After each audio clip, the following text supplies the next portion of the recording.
होत आहे।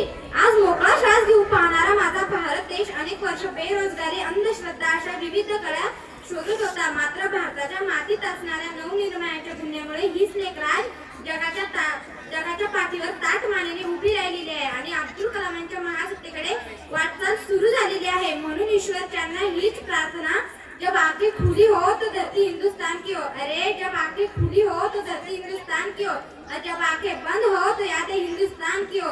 हम मर भी गए कोई गम नहीं यारो, बल्कि मरते वक्त मिट्टी सिर्फ हिंदुस्तान को, पर मरते वक्त मिट्टी सिर्फ हिंदुस्तान की हो। अरे शेतकऱ्यांच्या बाबतीत प्रश्न उचलणाऱ्यांना मी सांगू इच्छिते, अशंकेवरच्या कर्जासाठी कितपत पडलेला माझा बळीराजा आज मोकळा श्वास घेऊ पाहतोय। पूर्वी बळीराजाला पिकवायचं कसं एवढंच माहित होतं, पण त्या घडीला विकायचं कसं एवढंच माहित आहे। ही महासत्तेच्या दिशेने होणारी वाटचाल नाही तर मग काय आहे?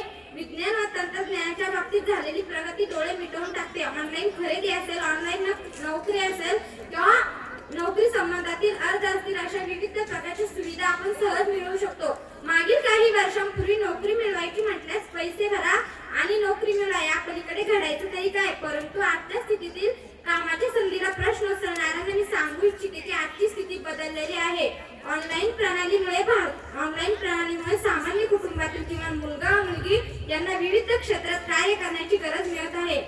आणि ज्या ठिकाणी भ्रष्टाचाराचा मुद्दा आहे त्यांना मी ठामपणे सांगू इच्छिते, अरे जर असं काही घडलं असतं ना तर आपण तर सहज वर्तमानपत्रात असतो ना की एका रिक्षावाल्याची मुलगी कलेक्टर झाली, एका दुकानदाराची मुलगी जिल्हा अधिकारी झाली, एका गरीबाचा मुलगा पोलीस झाला, एका शहरी शक्य झाले। अरे माझ्या भारत देशातला भ्रष्टाचार जरी संपूर्णपणे संपलेला नसला ना तरी हा भ्रष्टाचार खूप